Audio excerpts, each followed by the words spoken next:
Matag buntag mga igsoon gawas sa inigmata nimo litok ginani mo nga Lord, if I forget you today, please don't forget me. Ngano? Mao ginay-pirmi na ko ilitok mga igsoon, and aside sa Lord, thank you nga gihatagan ko nimo kinabuhi nga tagaan ko nimo tsansa pa Lord nga to make better, to change, to alter those kanang akong mga kalapasan, ang akong mga pagtulang, ang akong mga kahuyangan. Gawas ana mga igsoon, mao ginahimoha nga kuan nga Lord, if I forget you, please don't forget me. Why? Sa kadaghang demand sa kinabuhi, sa kadaghang tawag sa kalibutan mga igsoon, nga kalibutanon na kayo, usahay mawala ta, usahay malimot ta, no? Muna usahay na time nga mulabang tag karsada nya naa dito sakyanan diay nya didto ra ta kay paglabang na to abot atos daplin usa pa ta ka usa pa ta naka hinuktok nakabalo nga naa sakyanan. Moingana mga igsoon kung nakakita siguro moingana nga mga naka-experience mga igsoon nga how the Lord is so good, no? Take time sa mga buang, sige sila gakaulakaw po gina sila, wag gina sila madasmagi katong mga na careful ayo mo manoy mabutang sa dakong kadaot mga ingana mga igsoon ba. So ang atong kinabuhi is dili gid siya full of surprises, so dili gid siya ingon nga kampante ta nga yahay na ta karon pabor ang panahon nato, dili kita magkampante kay ngano it will change in an hour, in a minute. Nga Lord, please don't forget me if I forget you. Mo diri sige na kong giampo. Aside from that mga igsoon, labirag yun og nag-face ka sa mga kalisod, instead of sige kang maghinuktok dinha nga unsaon lang nako ginabuhi kay nga pagkalisod naman ang gidwa na maginay kasulbaran, instead nga mag-ingon ana ka, no, you proclaim, no, you declare to yourself na I am a winner, I can do this, I can do it alone, the Lord is with me, God is with me, no, I am a winner, I can do this, no, through Him that strengthened me. I can do it alone, no. Sige kinani mo nga kuan I am a winner.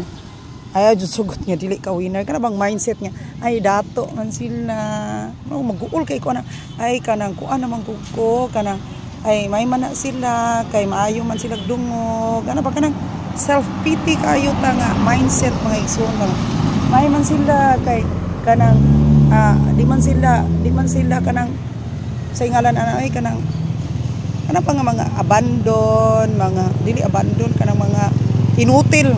So may man sila kay di man inutil for kita, di man ta inutil, no, pero di po ta ka judge ana nila ay kay di pud sayon tinod ilang giagian mga igsoon nga kanang di nataka tulod-tulod na lang tag wheelchair kanya ang gatong-gatulod nato muro pud ta mas ginawa, dili na pud kinasing-kasing kay balog pila na pud katuig sang tinulod-tulod mahutdan ba gid ang tao, ambot lang kinsay dili mahutdan, bulahan na lang gid kaayo siguro og naa siguro kasi dito sa bukid or kanang less ang influence sa social media o sa tao, para itong batanon kaayo nga palayo kay sila gap iyang asawa gipahigda na lang, naghigda na lang iya, nagpahid na lang siya sa iyang hugaw niya, siya 50 anyos pa matod pa niya promise magina grabe gito ila ka genuine to ilang gugma, no, nya tragsaon na gito kaayong lalaki nga kanang mag-ingon ana, no, pero tinagasa gina nimo kung magkahibalag kag lalaki at ingon ana mga igsoon kato talagsaon gyud kaayo to.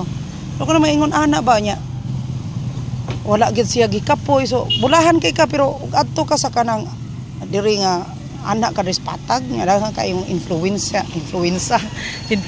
mo noon, daghan kayong mo influence nimo nga makasala ka, daghan kayong mo influence nimo nga madaot ka, kuno ban dili gyud makalahutay, no. Dugay siguro tulod-tulod nila sa wheelchair, dugay siguro nila kan ay mapulan gina sila nimo, mahutdan gina sila mo na uban pasagda na lamang ingon ana mangita po na sila gwe nga unsaon nila ilang kinabuhi tungod kay influence magkaayo ang kalibutan labi na diri sa patag. Pag adto ka dito sa bukid kanang para nako ang mga tao dito kana sila sulod Dios ginailaha dito na apay enjoy mga tao nga tarong pagid kaayo, susulod Dios sa kalipong mga taga bukid. No, kaming mga taga-bukid dili pud mi basta-basta pod kay sukol gyud mi kalisod, no, di gyud pud mi mahadlok Mao po nay nakakuan sa amo nga muna uban na adyo mo kuan gyud no kay musukol man gyud ang mga sama namong nasa bukid. So balik ta mga igsuon,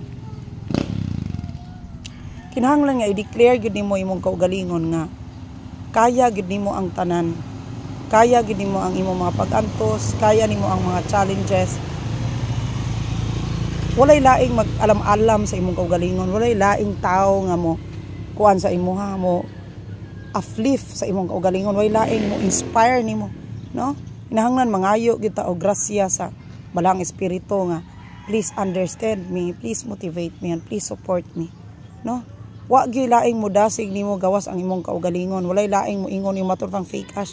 Kung gwapa siya, kung mao na imo ang gituan nga gwapa ka, magsige man gyud ka, magbikal man gyud magbiba magid ka, pero nagoy kani good pud siya.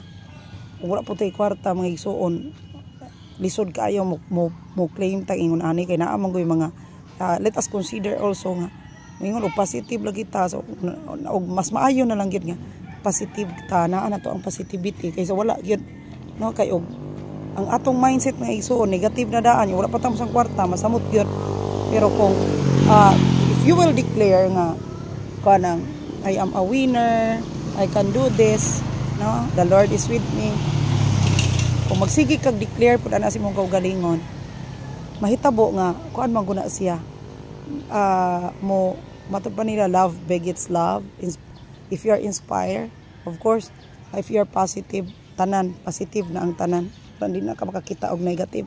So musa na siya positive din ha sa musa na siya na inindot din ha mga igsuon sa pag-claim permi nimo og positivity, kay mobalik na nimo, pero og imo gani pasudlon gani nimo ang negativity mga igsoon, maluya gid ka na mga igsoon.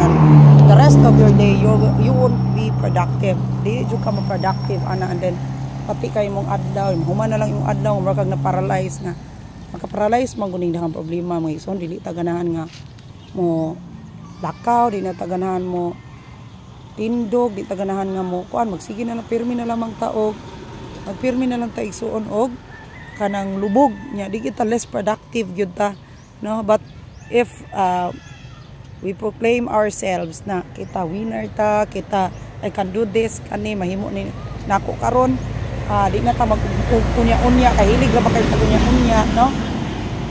Ang nakalahi god sa walay kwarta o naay kwarta, ang naay kwarta mulihok na sila, now lihok na sila pirmi, pero kaning mga walay kwarta magsige ni sila og plano, no? Munay matod pa nila munay nakalahi sa pobre sa dato, kaya pobre pirmi ra nang plano pero walay lihok, no?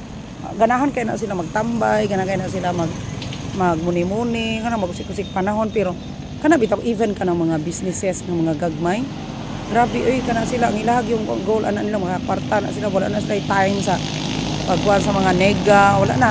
Ay sila tinggapas sa money, tinggapas sila. Whereas katong mga walay buhat, masila pamantay, masige sila og kanang pamilabot sila isig katao, ana magsige sila og relax kay ilang kinabuhi. Umunay na ka diferensya.